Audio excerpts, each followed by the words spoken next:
I'm the Bunnyman. And I'm Crazy Susie. And we are the Eyes of Terror. Today we're planning on doing a tribute to George A. Romero. Tonight's movie is Bruiser. Yes, we picked the rotten ones. Yes. This one is a little bit lesser of a known film. Obviously, Romero is known for his zombie films, such as Dawn of the Dead, Night of the Living Dead, things like that. You know, really good films. And then there's this one. This one is it almost seems, they call it a French film. Yeah, they actually do. It wasn't produced in France. It was actually produced in Toronto. Yes. The producer of the film is a French producer, so maybe that's why they call it a French film. That's my only guess. If you have any thoughts on that, please let us know. It would be nice to know, but that's my only guess. The best way to describe this one would probably be a Lifetime suspense film. It is very slightly gory. It is not scary. It does have some thriller type aspects to it. So I guess loosely you could say it is a horror film. Yes. So if you're a die-hard horror fanatic, this is not the movie for you. Now, if you have somebody that you share your life with or other things, and you just want to, they're not into horror, this movie actually might be something for like a date night or just sit back and relax type thing. And that's about it. So, on to everything else. So, or if you're kind of crazy like us and you like really bad horror films, then maybe you want to watch this. Mm-hmm. You have part of your life that you just want to, you got time to waste and you just feel like doing that, watching really bad horror films, then hey, you should watch this. And this movie we did find on Amazon Prime. It's free if you have the Prime membership, yeah. And we're going to be doing a lot of movies from probably the Prime thing because they have a huge selection of really bad movies.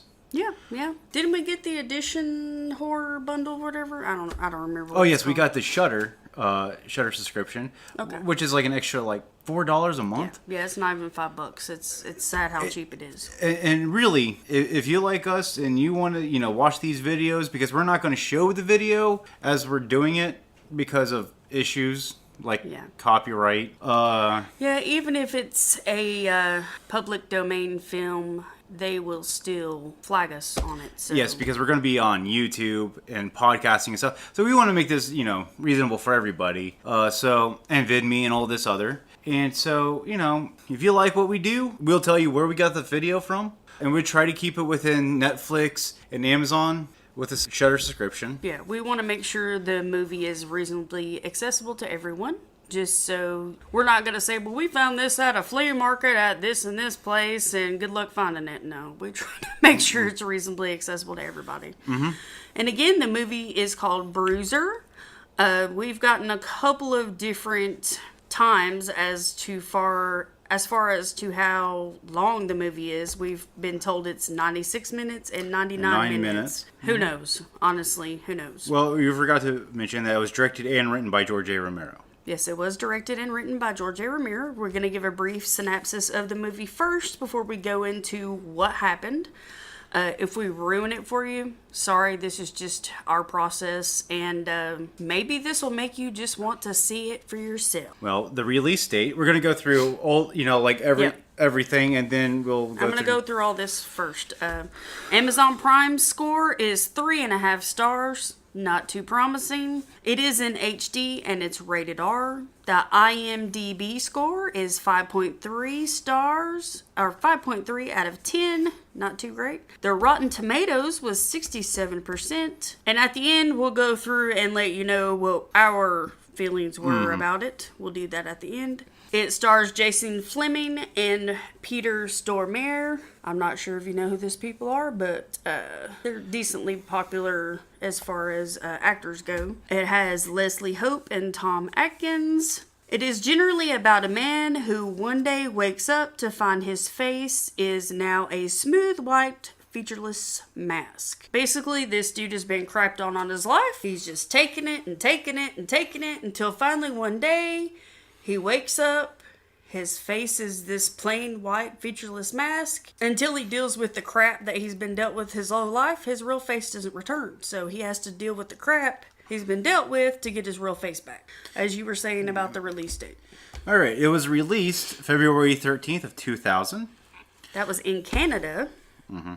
It was directly released to DVD in the U.S. on October 9th of 2001. The Canadians got to enjoy this film for 1 year before we did here in the U.S. So, the soundtrack was composed by Donald Rubinstein. I really don't know what else he's done. And then there are parts where they do have the Misfits playing. And we'll explain that one later as we get there. The budget for this was 11,252,300,000 Vietnamese dong. He couldn't help himself. Or, translated into USD, it's $5 million. Yeah, and if you watch this movie and you think about that, you really picture what the heck did they do with $5 million bucks? Did they have the whole cast and crew shacked up in the most expensive hotel this whole time? Were they feeding them lobster and steak every night for dinner? What in the world did they do with $5 million to make this movie? Yeah. I don't get it. Because it was released in Canada, it doesn't say in, theaters or whatever, and it went directly to DVD in the US a year later. So if it was released in Canada, in theaters, they would have had to have used that money to release it to DVD. Mm-hmm. I don't understand where $5 million went. And if I was someone that put money into this movie, I would have been a little upset. But anyway, not to say that it's a bad movie, but I think the main idea of the movie was really awesome. And see, there's a huge theme in a lot of these bad films is like the idea is great. Or, is reasonable. It could be a really good idea. It's just they didn't do it right. They didn't shoot it right, or they didn't have the right actors. Or a lot of the points of this movie were really, really good. But, I don't know. It, as a whole, just wasn't... It was actually quite boring as a whole. It didn't flow well or something. I really don't know how to explain it. Well, that's a great way to put it. It didn't flow well. That really was the biggest. And it dragged. It didn't flow well and it dragged. Those are the two worst. Maybe there was just some things that really weren't explained. I mean, we watched it twice. We watched it. And that's usually our typical thing. We'll watch it once, we'll take notes, and then we watch it again. Because there's things when you take notes that you don't notice. As you're looking down, you miss things. So we usually watch it twice, just in case there are things that we miss, just in case there's things we miss. That way we get all the details. So, well, this is definitely a slow burn film. There's that. So let's get into it. So it's about a guy who's a pushover. That's the best way to describe him. It definitely is. I mean, the movie starts with the guy waking up. The first thing he does, he starts getting ready for in the morning, and he daydreams about himself killing himself because there's a dude that calls in on the radio, and he's talking about killing himself. Well, even before that, I mean, he wakes up, he slams on the snooze button on his thing, he turns on his radio with his remote, and he has to put his headphones on. So he doesn't disturb his wife. Yeah. Right. And he's doing his morning routine as she's asleep, and then she's bitching at him. Do this, and he's just like trying to go through his there's even a point where he's like, hey, you want a schnoodle? And she is like, no. Totally shoots him down. I don't remember him saying No, he didn't. It was just like he kissed her leg. He kissed her leg and the dog barked at him. Yeah, and then she sort of woke up and was like, but he was like, he could sort of tell. I think he was just admiring her, admiring the beauty of her body. Or, I mean, I'm assuming they haven't done it, I think he was just admiring the beauty of her body. And the dog barked at him. Yeah. And he had opened the drapes. Mm-hmm. Or the drapes were open. The sunlight came in. And she was saying, oh, it's morning already. And he said, yes, I'm sorry. I didn't mean to wake you. And she's like, well, close the drapes. So he closes the drapes. And then there was the light on, and there was when did he turn the light on? That sort of irritated me when he turned off the desk light or whatever. It was like, when did that? I understand the drapes through the entire. I don't know. There's little minor plot holes that the consistent. Anyway, she gets up and bitches at him for waking her up, and she's like, "I'm wide awake." And okay, I used to smoke, and the one thing that really irritated me with her, number one, is that she just didn't care, and she lights a cigarette in bed, and then lays back down with it in her hand on the mattress. It just freaked me out a little bit. Right. And they live in a very, very nice home, like travel team floors kind of home. Columns in the front entrance, travel team floors kind of nice home. And the kitchen and part of the foyer and one other room, I can't remember which one is being remodeled. There's wood, there's plastic, there's a saw set up in the kitchen that's still plugged up. The man's eating his breakfast on the saw. Right. Cereal On top of it. I mean... She can't even get up and cook the man something to eat. I mean, he works 2 jobs, basically. He works for Bruiser, which is a magazine company. And he does stock trading with his friend Jimbo, you find out. And what does she do? You never find out what she does. Spends his money. Well, yes, you do. Other than spend his money and... yeah, other things. Yeah. The dog in this movie is one of those dogs you just want to kick across the room, to be honest. It's one of them little bitty dinky poodles that all they do is bark at you. Yeah. So, other than him being a pushover, he obviously has no car, or he's not allowed to drive a car. So he gets up, he gets ready for work, it shows his morning routine, he gets up, he gets out of bed, he hits the snooze button, he flips over to his radio, he puts his headphones on, he does his push-ups in the morning, you know. Most people get up and take a piss. That's what I do. I mean, I guess this dude's, you know, trying to see how long he can hold it in by doing his push-ups. I don't know. Maybe, I don't know. But then he goes in the shower and he's listening to the radio in the shower. And on that morning, this guy's calling into his favorite radio show. And he's talking about, I'm going to do it. I'm going to kill myself. And he shoots himself on the radio show. He calls in and says, I'm finally going to do it. I'm going to kill myself. I'm tired of people not listening to me and blah, blah, blah, blah, blah. And he shoots himself. And the guy on the radio show is like, sir, are you there? And obviously he's not. He done blew his brains out across the room. So the main character, Henry, who's taking a shower and listening to the radio show, is like, dang, that dude done killed himself. But he's sort of in his mind, he's like, I should do the same.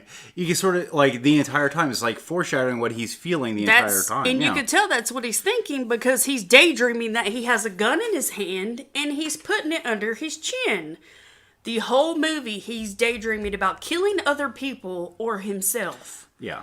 He is toxic, you know, during the entire movie. He's a walking atomic bomb. Yeah, during the entire movie. I mean, the one scene where he's at the train station, which we'll get into.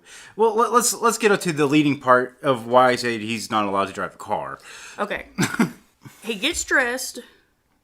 He has the little talk with his wife. Okay. Anyway, he goes to leave. He leaves on foot to go to the train station. Later on, we'll tell you why this just doesn't make logical sense. Things in this movie just don't add up for us, and that's what's irritating. When things in movies don't add up. I'm sure there was a reason why. George decided to do it that way, whatever, it was his own little joke. I don't know. No one will know. But anyway, I guess there was reasons. So he leaves on foot to go to the train station to go to work. On his way, his buddy Jimbo stops in a big new fancy car, very expensive. He gives him a ride to the train station, and which I don't understand anyway. Why are they taking a car and they both get on this train? Did you not think about that? It was like... It's not like Jimbo came to his house to give him a ride. No. He just happened to see him walking on the side of the road, and this is the way they portrayed it. But the thing is he's got this brand new car. I'm assuming they're going to the same city, work area. I don't know, but then they take a train. Jimbo works train stocks. Yeah, stock exchange. So I assume he's working downtown. I don't know. It doesn't explain that, so we can only assume. But And a lot of this had like a sort of like a weird like early, I want to say like mid 90s, like, and then it's like flashback to like little bits of like 1950s Americana, like people rode the train to work and back, the way the cops talked, like there's like little things here and there. It was just sort of like, And that tells you it wasn't filmed here. yeah. Well, so they get in the car, and Jimbo's bragging about the car and yada yada yada, and he starts speeding in it, which freaks him out a little bit. But anyway, they get to the train station, and at the train, like you were saying, They both get on, and no, they're waiting to get on, Yeah. and then Jimbo gets on, and Henry goes to get on, and this lady butts in front of him, and, excuse me, just one of those rude-ass people that it just seems like they're in a hurry, but hello, you're going to the same damn place. You're getting on the same place. You're not going to get on any faster if you're pushing in front of people. You're going to the same place. Anyway. And it's not like a huge line. It's not like... No, there was like 5 people. They're not going to not let you on, there's 5 people there. I mean, it's a train. It's not like it's a subway or anything. Yeah, it's not like it's New York City Transit. It's just... It's a train. They're going to let everybody on that's in line to get on a train. Well, I'm just saying it's not a huge group of people out there. No. So the lady pushes past him, and he daydreams that he hits the lady in the face. They stumble down the hill. Her head gets pushed on the tracks. The train starts moving. This other gentleman says, "Hey, what are you doing?" And he pushes him. And then he gets in the fight with the guy, and then he pushes him down, and then he runs to get back on the train, and the ladies basically gets decapitated. Well, and that's what I'm saying is like he's a walking time bomb, and you can see through this scene that he's just like, what sets him off is him getting bumped into.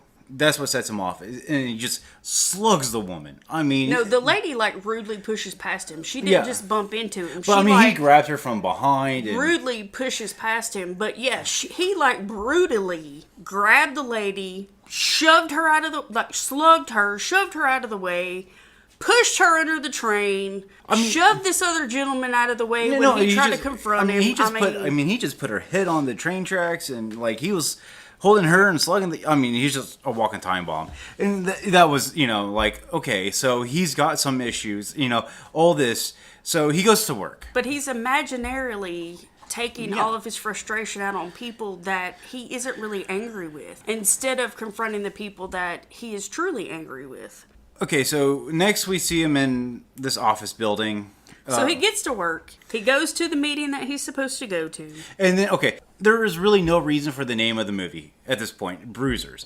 The only tie-in it has with the movie itself is the name of the magazine, which is Bruisers. It's Bruiser, no S. Okay, so Bruiser. So the only time you see sort of any sort of like tie-in for the name of this movie is because of that magazine. But really, the movie has nothing to do with the magazine. No. Okay, whatever. It could have been simply called That Guy, and it still have the same effect of the movie name. Mm-hmm. So I like to see movies that have some sort of tie-in, the name of it, with the movie. That's just sort of... I don't want somebody to go, hey, it's the movie because of this. I don't like that either, but I don't want it to be like so vague. Well, there may have been some other intention that we don't know about, but... Anyway, he gets to work. They have a meeting about who the next... Face of the magazine should be, which the character Milo, who plays the owner of the magazine... Is it Milo or Milo? I think it was... Milo. Hold on. I think it's Milo. And he's... Milo. He's okay. actually... The actor is actually a pretty famous, like, Swiss actor. The character played by Peter Stormare is called Miles Stiles, but a lot in the movie they refer to him as Milo. He's probably actually one of the most famous characters out of everything, and it's not like, oh, I know who that guy is. It's like once you see him or hear him, you're like, oh, there is that guy. Yeah, he plays kindly a jerk in most of the movies that he plays, or a bad guy, that type of character. Trust me, if you watch the movie, you're gonna know who we're referring to. And anyway, he plays the owner of the magazine company, and he's very much like a womanizer type character. No. He's not a womanizer. He's a walking sexual harassment case. Yeah, well, he plays a womanizer. And He's looking for the next face for his magazine. The lady that plays Rosie, who is played by Leslie Hope, she is actually playing his wife in the movie. And Okay, so if you hear any sort of growls or grunts or anything like that, that's because of our little puppy who's about 100 pounds. she's not. She technically is a puppy because she's a Great Pyrenees. She's not full grown yet, but she's not little. She's not little.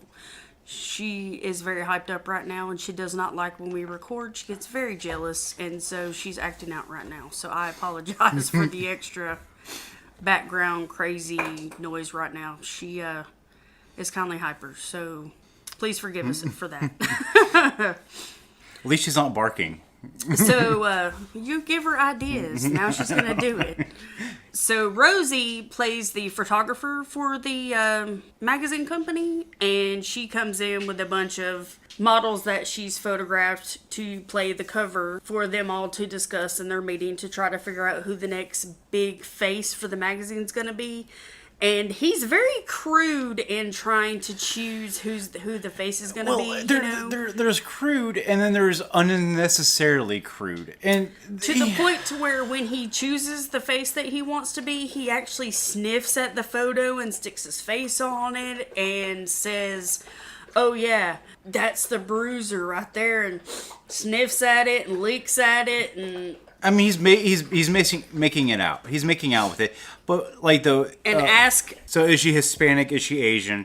He's asking like what her ethnicity is. Well, he said certain words to imply what her ethnicity might be. Yeah, maybe that's better terminology.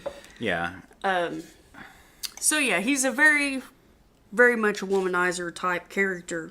No, like I said, he's a sexual harassment case. But, it's just whatever you want to call it. So in this situation, Henry had chosen which model he thought his boss would choose.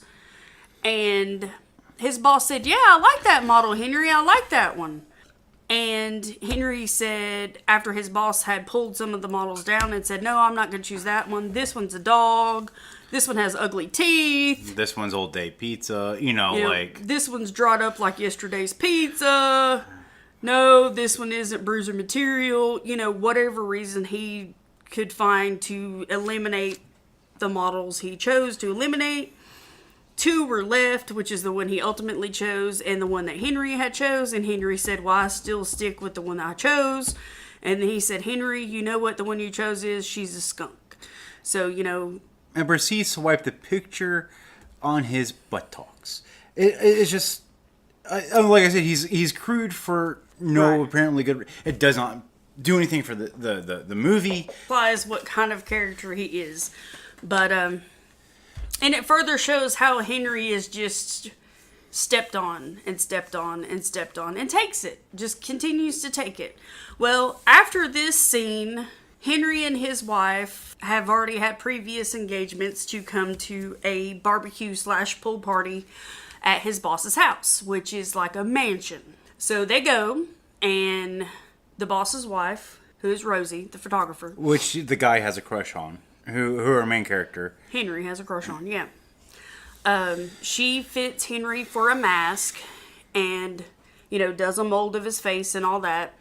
Takes the mold off and looks at it. And Henry looks at it, and Henry's like, "I can't even tell that it's my face because it doesn't look like it has any distinguishing features, Well, she makes a mold from it and gives it to him and says, "Paint it, make it your own. That way, it's yours." And she shows him other masks that she has made for other people, and she has them, set out and decorated out in the garden. It's her own little thing. And he goes to go outside to join the other people in the party and sees his wife with Milo, whatever you want to call him, because they do call him Milo a lot in the movie, which is kind of confusing because that's not what his character's name is supposed to be. His wife is tugging on him and just... Yeah, at the bar. His wife is at the bar.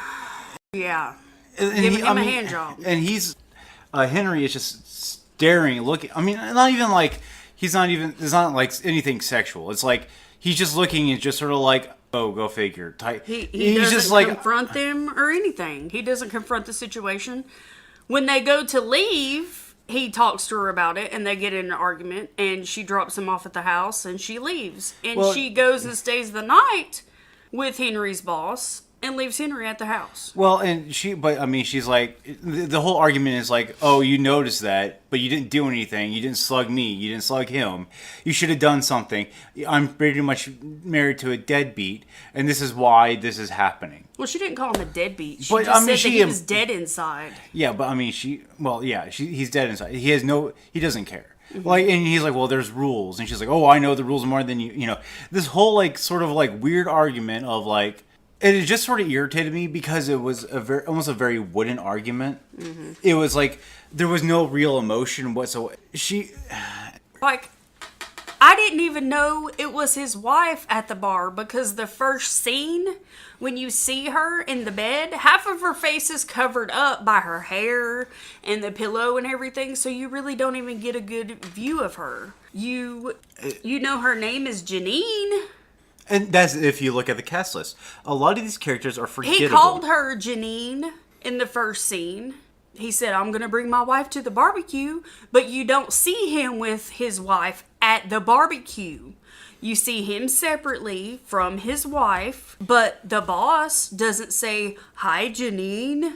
When he goes up to her, he doesn't say that. When he sticks his hand down his shirt, he doesn't say her name. Or even say... You don't know who the heck she is. Or even say like, oh, I hope Henry doesn't catch us. Don't have that connection of knowing that she's connected to Henry or... So you're watching this entire scene going, I really don't know what's going on here. You don't know what the big deal is. What's the big deal? And then and then they get into the car and you're like, oh, you guys are married. So, and then, but what I'm saying is like, the dialogue was just like, he was like trying to make excuses and she was making excuses, but the delivery wasn't even. I've had arguments with people that were, they got caught with something and they blow up, and it wasn't even that.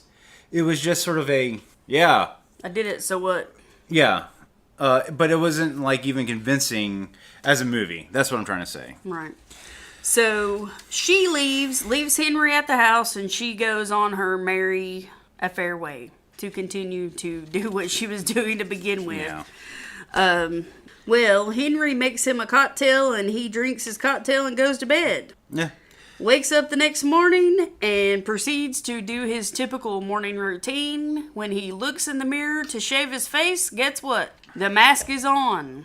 Now, I have to admit, the effect of the mask when he starts pooling and does that mouth thing and, starts like really going at it, with his face, like tucking thing, like when you move the skin by your nose, and you're trying to wiggle it and, Right. He's doing that in the movie, and like the mask is moving with him. Is like, right. You can't tell it's a mask. It literally is now part of his face. Right. And the mask application was done really, really well. Yeah. I do like that.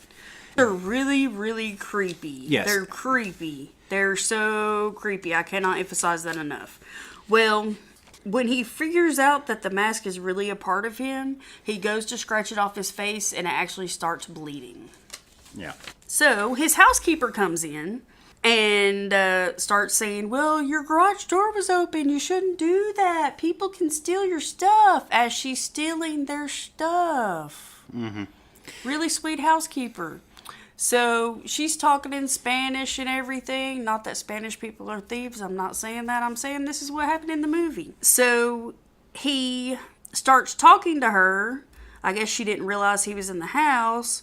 He hits her over the head with the things that she stole and wraps her up in plastic just in the nick of time because his wife comes home, starts griping at him, or starts griping in general because she's not sure if he's home or not because he left the dog outside. Go figure. Yeah, so his wife gets on the phone with Milo, whatever you want to call him, the boss man, and says, oh, he's not home. I sure can go away for the weekend. Let me get on my fancy little negligees packed up and I'll meet you there. So she does that. She plans on going away for the weekend, but she leaves the damn dog there. I guess that's Henry's problem. So she gets all packed up and leaves. Then Henry gets dressed, goes out to the garage, gets into a Volvo, and leaves. And we're thinking, Okay, so here's the biggest thing right here. Is just she leaves in a Mustang, a red Mustang. You don't see the Mustang at all, like the entire movie. No, you see it when they're driving home. Okay. They drive to the party in it and they come back home in it. Oh, okay, so but you don't realize you saw the Volvo before in the garage. No, you didn't. This is the first time you've seen the Volvo. No, I was pretty sure you saw the Volvo somewhere else. Nope. Okay, so you see neither car, but there's a garage. So there's a It's a huge house. So it's got like a 4-car garage. So they have a huge house, and you think, okay, they have a huge house, but the man is walking to the train station to go to work. Either he's just really physically fit, and he's wearing a suit to work, and he just really wants to be, aromatic while he's at work. Yeah, but I mean, so she drives off, and like we were saying, she drives off in the car. He gets in the other car, and we're both sitting there going like, "What's up with the car thing?" Like it just never makes any sense. I mean, huge. See, this is the whole problem. You find out later that he lets her handle all the finances. The man he doesn't work, but he lets his buddy Jimbo take some money from his account, a certain amount, or he gives him money from his account, and he lets him put it into stocks, and then he works for Bruiser too. So essentially he works 2 jobs while his wife renovates their home that they don't even own and basically keeps other man's attention. Yeah, lubricated. Yeah. So okay, so he's following her in this really crappy brown Volvo. It's used. It's well loved, right? It's used. Yeah, we're going to use the used car salesman tactic. It's not rough. It's just well loved. It's used. I've seen worse. I've seen worse, but she's driving in like a new Mustang, and he's following her in a. And okay, here's the other thing: she doesn't realize that it's his Volvo. That Volvo. No, like I mean, she's concentrated on the D. She doesn't care what's going on. No. Okay, so I'm assuming it's a Saturday. It must be after hours because she met Miles, Milo, whatever at the office. Nobody else is there. But he's in a suit, so it's like I'm on my way to work. I think he says that to someone. He's like, I'm on my way to work, or I thought at some point he called somebody called or something like that. And he's like, I'm on my way to work or whatnot. No, I'm pretty sure he did, but I don't know. I don't remember that part. But anyway, so okay, so he follows her to the office where she gets out and goes and finds Milo in the office. They start doing the dirty on the conference room table, which, by the way, he said cost $40,000. Maybe that's where part of the budget went. I don't know. And then the steel door, the security doors come down, which makes no sense on having those there. I really don't know, but hey, I guess that made it part of the ambiance. Well, okay, so now we get to the tit reveal. Now, we did have a nipple reveal at the beginning of the film at 3:05. It was an okay nipple for a nipple. But we get to see the full-blown titties.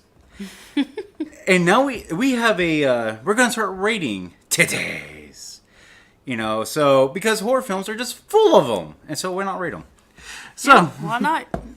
So we're using a 5 scale rating of titty. So we're going to call it the titty scale. So the titty scale with the wife is, I give it a 3.5. And the reason why is because they were perky, but they were awkward. They were awkward. Yeah, they were awkward because above the breast were quite musculature. Yes, it looked like one of those built like weightlifting women. Yeah, before all the breast tissue converted to muscle. So above the actual boobs was like uber muscular. So when she was like really getting into what they were doing, she was like, ugh, and you were like, ooh. Actually, that's where the $5 million went. They were pasting those titties onto that body. That's where it was. That's where there was the guy's like, not enough glue. So much silicone and spray paints. You'll never know. My name's Rusty, the boob guy. So anyway, so yes, they're going at it, and the weird thing about this is like, and I get it, but I mean, he has like her panties over his head, and he's like, it just looked like the most awkward sex scene. Yeah, it was crazy. Okay, so after they get into their mode, and then the emergency doors all go down. It's like, are they in a mall now? I found out earlier that Rosie and Milo, or Miles, is going through a divorce. At no point did you go, oh, by the way, they're married. It's like, oh, they're going through a divorce, and you're like, they're married? Like she was some photographer. And he's wanting her to just move out of their house, and that way he doesn't have to give her anything, because basically she would be abandoning the property. That's my knowledge of divorce. You're abandoning the property when you move out. But she's not wanting to do that. She's wanting to get half of everything. So, and he's known to be, like I said, a womanizer. He'll get a piece of whatever will let him have a piece. So she knows it's only a matter of time, and let's face it, she's a photographer. So she followed him. She waits for the most opportune moment. She snags a pic, and he's not too happy about that. And so he goes out and chases her outside. Okay, so this is where it gets to another point where I'm confused, and you may not have got what I was trying to say. So when he's outside, when Milo is outside talking to his wife, trying to get him to get the picture back, Henry is in there terrorizing his wife. And it seems like the guy was invisible. Like, he's pulling away chairs and throwing crap around. I think he was on top of the table. But it's like, see, where... But I mean, because she was under the table. I think he was on top of the table, just trying to terrorize her. But I mean, it's just... But I felt like the way that the chair was pushed out, it didn't look like it was on top of a table push. I'm just saying, it was like... So I don't know if they were trying to convey that because she doesn't see him, basically he's invisible, that he became invisible with the mat. See, where... Maybe I was trying to you're overthinking. Yeah. So... All right, so we get to the wife kill scene, which is the second one. So do you want to rate the first one, which was, I think we could go into the rating aspect. We should have done that when we talked about the maid. But the maid, it was a basic killing. I think it was... It was, I mean, the fact that he killed her with stuff that she stole from them is pretty epic. But it was still a 2 out of a 5. Yeah, it wasn't. It was... Well, he killed his wife with an extension cord. Because she made a statement about the dog turning on the drill. It was like a push-button drill. Oh, your daddy doesn't even know how to work an extension cord. He says, and you say I don't even know how to work an extension cord. I'll show you how I work an extension cord. He pulls out this extension cord, wraps it around her neck, throws a chair out the window, 4 stories up, chucks her out the window, and there she goes. I say I give that one actually a 4. That's pretty doggone good. Yeah. She was in her lover's shirt. He's down on the ground level in his underwear, having to watch her fly out the fucking window. And let's talk about the underwear there for a second. That's pretty cool. Let's talk about the underwear. He's in very European underwear. What I mean by fishnetty. The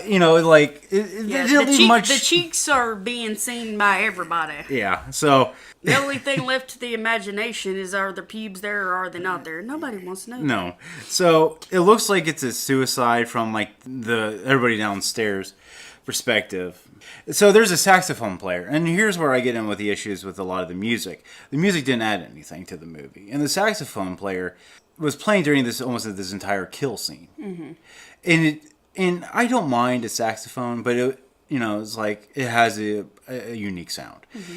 And it was a jazz sax, and I'm not a big fan of jazz anyway, but it was squealing a lot. The jazz was overcoming of everything else in that scene. For me, it was like all I could really focus on is how annoying I found that sax player. And it's generic jazz on top of it. Well, it's funny because Milo was like, just ask that guy, that jazz player has been out here the whole time. He's blind! I mean... Yeah, it's just like... Ask Gandhi, he says. Yeah. There's a dude, I guess. And of course, here's the saxophone player. You don't know who he is. He's like, that's that guy. And it's like, obviously, that the boss knows who the name of that sax player or something like that. Right. And it's like, again, there's another huge gap of like, in this world that everybody knows everybody, basically. But it's like, as a viewer, you don't know. So you're like, who's that guy? So there's cops. They're trying to go through what's going on, basically. Mm-hmm. And again, the cops act like they're 1950s cops, which is great. They're like, well, what about that dame, eh? You know, is not swell, eh? You know, they say dame a lot in this movie, and you're like, okay, so this is like, where's this? It sort of gives you that nostalgic along with a modern, and it seemed like the focus of this movie was all over the place, like what they were trying to go for a lot of times, just by the lingo. Well, used. so Henry was about to leave the office after, a hard day's work of killing his old lady.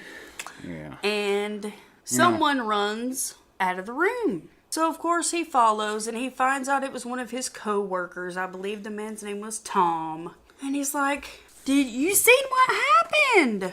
And he was like, it's okay, Henry, I'm not going to say anything. And he goes, and you know who I am.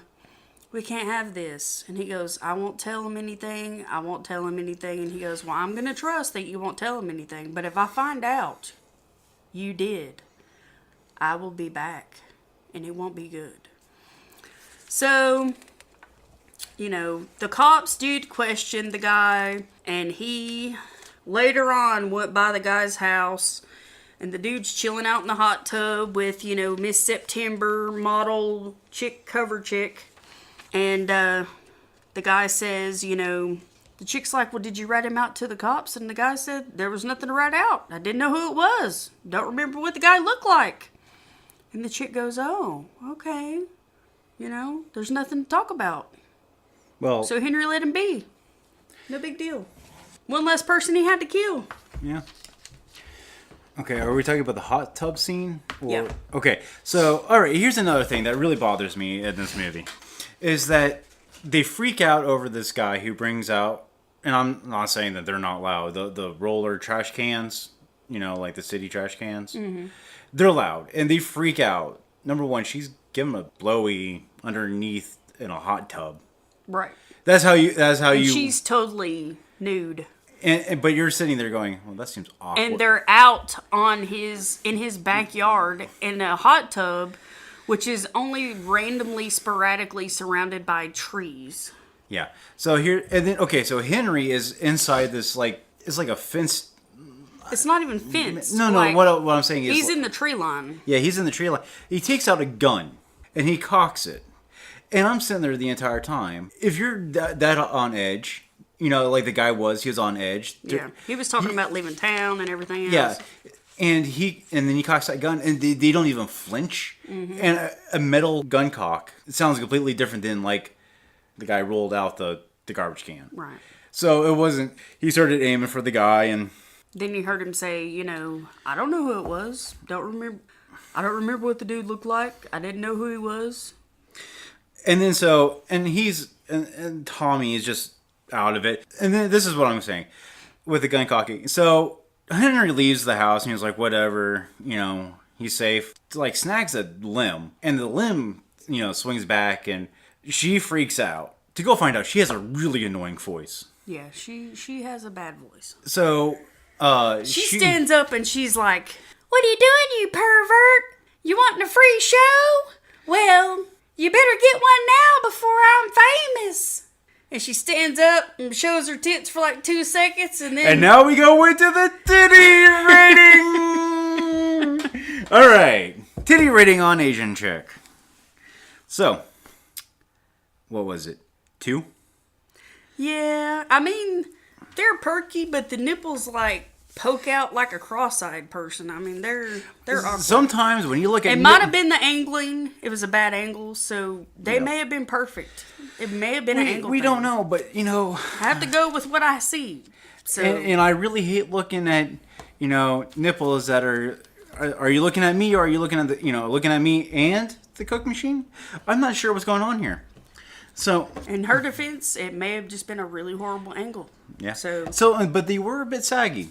But They were naturals, so So can't beat the natural. Yeah. So, all right, back to the.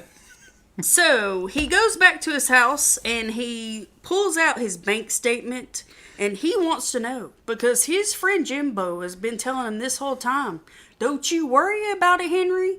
I will check into this and I will check into that and I will take care of that for you. Because his wife has been handling the finances. I handle our finances, but my husband still looks at the bank statement. So it's a two-person job. Just because somebody handles the finances don't mean you don't look at your bank statement. That's just stupid. Sorry, but it is. Anyway, because Henry, in the beginning of the movie, had tried to get a platinum card because I guess the gold card for his old lady just was not good enough. And the guy was saying the platinum card is like having a blank check, but his assets were all in line. He had to have $1,200 to $1,500 worth of money in his bank account, and he did not have that much, is what the guy at the bank told him. So he pulled out his bank statements and realized that he was broke. Yeah. So he went to The country club? Jim Bob's country club, where he usually practices tennis, and found him there at night, all alone. Which was weird for me because I'm sitting here going like, so you have, like, I've never been a part of a country club, but I'm assuming they have a closing time when you can't just go in and out when you feel. Well, do you not think that he probably killed those people and stashed their body in a locker somewhere? I mean, he's on the warpath now. But his whole thing seems. No, what I'm saying is that Jimbo is playing tennis, so he didn't kill everybody. No, so I think Henry did. It doesn't make sense for his MO. It's all about revenge right now. Yeah, but he wouldn't let anybody stick in his way. I don't think he killed anybody. I just think maybe they went out for a smoke. No, I don't know. It's just like country clubs, like, come in whenever you feel like it. We don't know, but it seemed like he was the only person. Jimbo was the only person there, working on his backswing. When you're a part of a country club, you pay a monthly fee, and you're allowed to go in between this hour and this hour. Okay, well, for that monthly fee. So I don't know. Henry applied foundation to his face and then started applying random colors of makeup to make his own little creation, whatever. Henry goes up to Jimbo and confronts him about this whole situation of him stealing his money. And Jimbo's like, well, I just took $30,000, because... It's just to drop it in the bucket. Who cares? Just leave it. I didn't think you would notice. Didn't think you would notice. Really? Okay. And then he continues and says, well, I'm just going to write you a check. Just bring my suitcase over here. I'll write you a check. No, his briefcase. What? You said suitcase. It's briefcase. So he gives him his locker key, and he tells him, get my briefcase out of my locker, and I'll write you a check. So Henry gets his briefcase out of his locker. But the reason why he does that is because Henry goes in there and breaks his legs. Like, he slams him against... He beat his leg up pretty good, so Jimbo realizes that Henry is serious. He's not playing games anymore. And I think during the entire time he was going, well, basically you were such a nice guy. What happened? Jimbo does blame the situation on Henry's wife, Janine, and says, well, it was Janine's idea. She took way more money than I did, blah, blah, blah. So Henry gets the briefcase out of Jimbo's locker and hands him the briefcase. Jimbo pulls out a gun, shoots at Henry. Henry falls down on the ground, sees a clearing underneath the lockers, shoots Jimbo in the chest. And this one was a really lame kill scene. The kill scene was pretty lame. The disposal of the body, not so lame. But let's talk about the kill scene before we go into this disposal, because the disposal obviously is like, it's almost a perfect, perfect disposal scene. The kill scene is he shoots him. He shoots the guy. This is a revenge / horror film type thing. I don't expect a gun. I'm guessing that Jimbo rips off a lot of people. Why else would he have a gun in his briefcase? Well, the thing is that he says the entire time that, don't, even from like the first couple of scenes when they're at the train station, he goes, basically he tells him, "Don't trust me," and then Henry's like, I'm going to trust you because you're my best friend." Right. And he's like, "Well, the worst thing that possibly could happen is mixing friendship with money." Right. And so he's basically telling him from the get-go, "I'm stealing money from you. You just don't know it because you trust me too much." Yeah. And now then he realizes that he's stealing from him, and now he's like, so who's more to blame, him or Henry, or, they're both obviously to blame, but I think this one is a moral conundrum to me. It's like, it could have been stopped sooner if Henry would have just checked up on certain things. He has bank statements. He could have just looked at the bank statements. Right. Well, Henry's just been walking through life with a giant fog around his head, not paying attention to anything. Obvious signs that a normal average person would have clued into if they had been remotely paying attention. And he's just been obviously ignoring them. Mm-hmm. Why? I don't know, but obviously been ignoring them. So he shoots Jim Bob in the chest, and that's the end of that. Now we could get to the disposal scene. And you see in the next scene that he shoves Jimbo in the car, the very expensive car that he probably did end up paying for because Jimbo, stole his money. And no, he did say he paid for the car. Yes. So he pushes the car into the river, the same river that he chucked his mate into. And he says, "Now that's money well spent." Very good line in this case. Mm-hmm. And I thought that was a really good disposal scene. So because it had a good sense of humor, and you're like, the kill scene was not that gratifying. It was not that great. It was good that you get a little bit of gratification. Jim Bob shoots at him, and to shoot at Jim Bob, and he gets him in the chest. The disposal of the body was the kicker in this kill. That was good. That tops off that icing on that cake. So what happens next is you see the cops investigating all of this, and you're just wondering what really is going on with these cops. They're investigating, and you're just really not understanding what's going on, what the heck they're thinking, because it's like a parade of 1950s cops. And not just 1950s cops, unintelligent. They're just not catching on to anything. They're just not with it at all. It's like they're walking around in circles. It's like they expected to hit him in the face that this is what's going on, or Henry to come up and go, "Hey, I've been the guy who's been killing everybody." Right. So it's just, which he does, weirdly enough. Right. So Henry goes to see Rosie, and he has his face painted with foundation and then a bunch of different colors on top of that, because if you remember, when she originally made the mask for him, she told him to decorate the mask to give it character, to make it his own. So he does that with his own face, because in essence his face is the mask. Yeah, but it looked like some trashy art piece. It really did. Well, he made it his own. Yeah. So he goes to see Rosie and admits to her, she admits to him that she knew about the affair between Miles, or Milo, and his wife. And she says that she can understand why he killed his wife, but she can't forget it. At this time, while he's with Rosie, he calls the radio station and admits he is the faceless man the cops are looking for. Well, even before then, they got into this whole weird sort of like debate because he called her the Rose Garden or the Garden. Right. He was outside of her house and he actually rang the doorbell.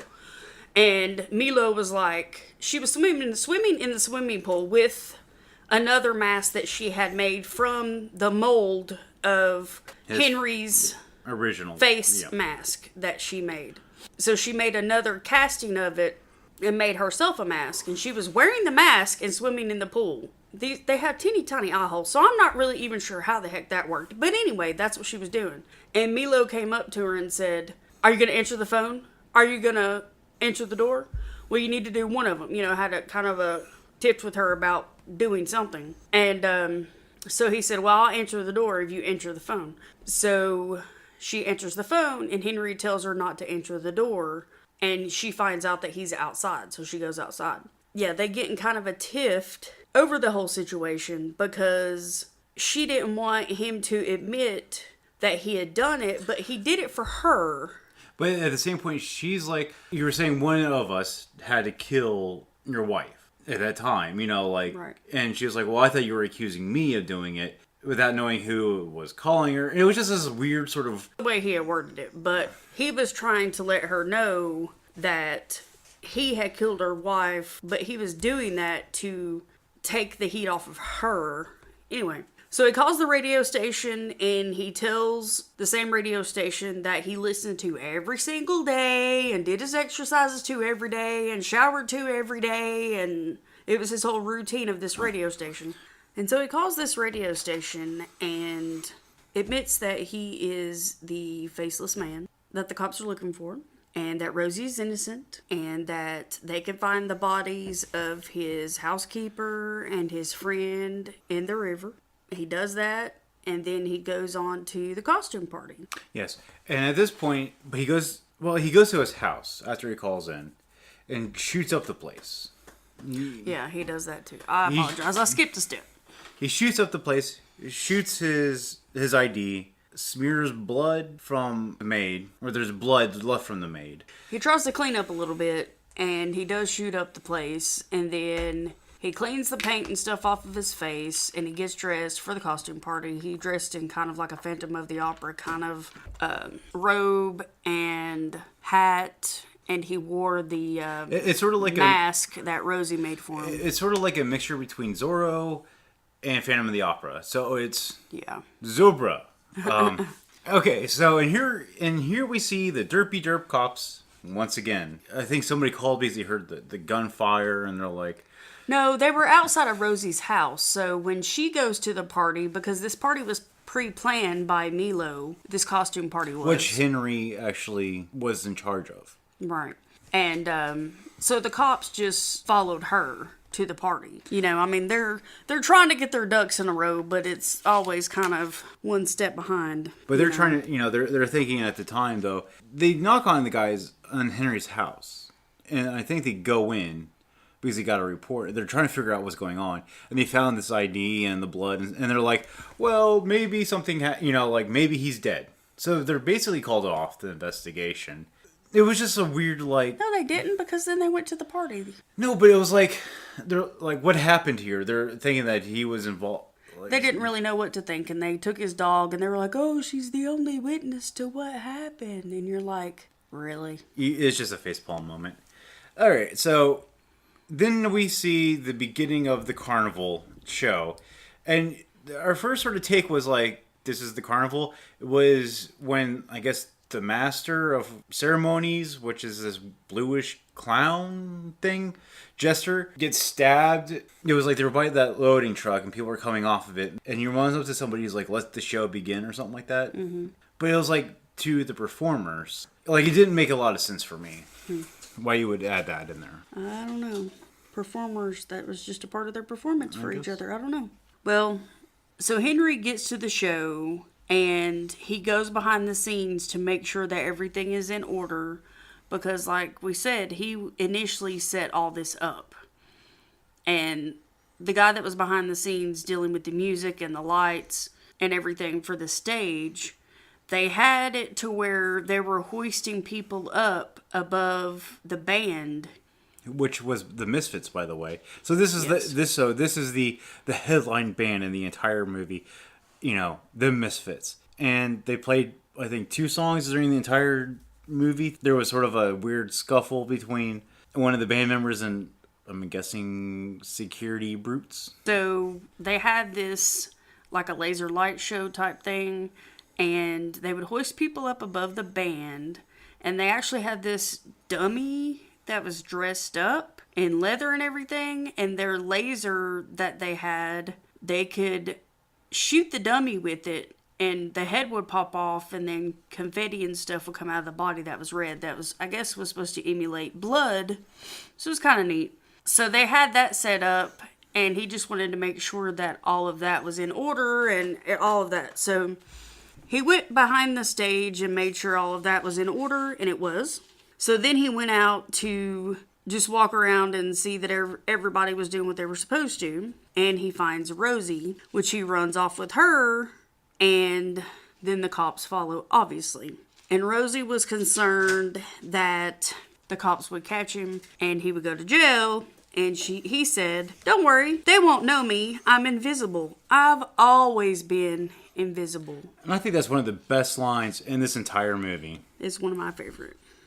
So he evaded the cops because he had actors dressed as homeless people so he could get past the cops. The homeless guys were walking around and making noise to where he could get up in the rafters and kind of skimmy away. Although he did take the time to get his revenge with Miles or Milo, whichever you want to call him. I don't really know if I want to go into how he did that. I think you guys should watch the movie and see how he did that. Okay, but let's talk about how interesting this whole carnival sort of... You're always wondering, where did the money go? Where did the money go? You know, the $5 million. And it might have been in the whole setup for this. They had this punch bowl full of, like, aborted baby. I don't really like to use the A word, but it was a punch. It was a bowl with punch and baby parts. Yeah, it was a pretty gruesome... It was not something I would do, but... And I understand Halloween parties and stuff like that, but this was a company Halloween party, and I was like, this is a little weird for a company Halloween. They had finger sandwiches. They looked like fingers. Just like fingers. And there was a guy that picked one up and bit into it, and it made a crunch noise. So I'm sure a good bit of the money went towards those things, because you first walk into the carnival party and there was hanging meat. And a guy was chanting, "Cold, just like raw meat," or something along those lines. And it was supposed to be like there were separate rooms for different things. And I mean, like... they had the levers and pulleys and stuff to hoist the weight of a human body up in the air. And I don't mean a couple of feet. I mean up to the rafters in the air. That is a lot of money to do that. They had the lasers. They had the band. Henry's house looked like it had travel team floors. I'm sure you could do materials that look like travel team that aren't actual travel team. But I mean, it looked like a very expensive home. I don't know, but if they used $5 million, they used $5 million and it went somewhere. For a fairly low budget film that was direct to DVD. I really would have rather had the entire movie be shot in that carnival, to be honest. That's what made the movie for me, was that carnival. But because I thought it was very interesting looking, and he spent such a short time doing it. But a very comical scene in it was when Henry went up to take over the laser apparatus. Yes, and I told you we weren't going to tell them what happened. No, I said, but he slugged the guy in the back of the head. Right. He goes up there because he wants to use the laser machine, and the dude that's operating it, when he's up there just talking to him, he takes several hits of cocaine. So the dude's one of those, he was high as a kite. He hits the dude in the back of the head. The dude falls down. He gets back up on his knees, and he was like, whoa. And then he does it again. And then he hits him again. He falls back down. He gets back up on his knees. He takes another sniff of cocaine. Then he was like, whoa. And then he falls back down. Yeah. That was pretty funny. That was pretty funny, but... Okay, during all the commotion, Rosie gets dressed into the same costume as Henry. She says she's the killer. Henry says, no, it's me. Then the people at the party all chime in. It's me. No, it's me. No, it was me. No, it was me. No, it was me. No, it was me. So the cops are just like, what is going on? Remember, they're pretty derpy, though. Their cops are so confused. So Henry, guess what he does? He just slicks out the back door because the cops are all befuzzled. They don't know what the heck is going on. So Henry just, oh well, time to go. So, the next thing you know, Henry's got himself an office job, cozy, comfy office job, delivering mail. Okay, so he no longer has the mask on because at the end of it, after the whole "it's me" thing. Right. I skipped a step. I apologize. His face comes back because one chick's like, as he goes to leave, he sees one of the ladies that he worked with. And she goes, "Oh, hey, Henry, why don't you have a dance with me?" And he goes, "You can see my face?" And she said, "Why? Were you missing it?" Yeah. And then we see Rosie outside talking to the derp cops. Right. And And she hands the detective Henry's gun and mask and everything. But she's wearing the costume with the mask in hand, the one that she had made. Right. And then she walks off into the alleyway. Right. So it sort of goes like, this could be a sequel at this point, you know. Right. And then the next scene, you see Henry in the office setting, but he looks different. His hair's longer. He's kind of got this hippie vibe going on. Or maybe he just has relaxed and, he's confident in himself and, he doesn't care what he looks like. I don't know. But he's pushing mail. He doesn't. He's pushing a mail cart. He's handing out mail, envelopes, Basically, through the office. it's a less caring job. So he's handing out mail in the main part of the office, and there's a big glass office where there's 3 or 4 gentlemen in suits, and Henry is not in a suit. He's just wearing jeans and a t-shirt, pushing a mail cart, and there's a gentleman in the office with the men that are in suits that is aggressively talking to the other gentlemen in suits, and Henry goes to walk by, and he's kind of just stops and starts kind of glaring at the gentleman in suits, and the gentleman that is talking very loudly yells at him and says, What do you want? Do you have a problem?" And Henry says, No, sir, no problem." So he proceeds to walk away, and the guy says, "Hey, come back here. I wasn't done talking to you." So Henry turns around and goes to come back, and then you see the mask on his face again. So they open it up yet again for a sequel. Okay. But there is none. Yes. So that's Bruiser. So Let us know what you guys think. Let us know if you plan on watching it. let's give our rating and our. Don't take our word for it. We like to know what other people's opinions are. I give it a 3 out of 5 just because I don't think the flow of the movie was all that great. I think it could be refined a little bit, but I do think the general idea was very interesting. I give it a 2 out of 5 because to me there was a lot of little holes in it that didn't make any sense. There was, how does the mask work? Because at the end he has the mask back on after he finished off the revenge. So I assume the mask was there for revenge purposes. Right. Well, he went years of being crapped on before the mask came on again, and one dude pisses him off and he gets the mask. So, yeah. Doesn't make a lot of sense. But anyway. And then I got to remind you, this is George A. Romero, and this is also 93, so it was the last film he made. And then there's that huge gap from 93 to 2000, and this is the movie he comes out with. Mm-hmm. And I think that was my biggest thing with it. I was not expecting, anything stellar, but I wasn't expecting a Lifetime style movie, thriller. It just didn't seem like a George Romero film, in that it wasn't very well thought out. There was a lot of plot holes in it. It just wasn't great. Well, that is that. Like and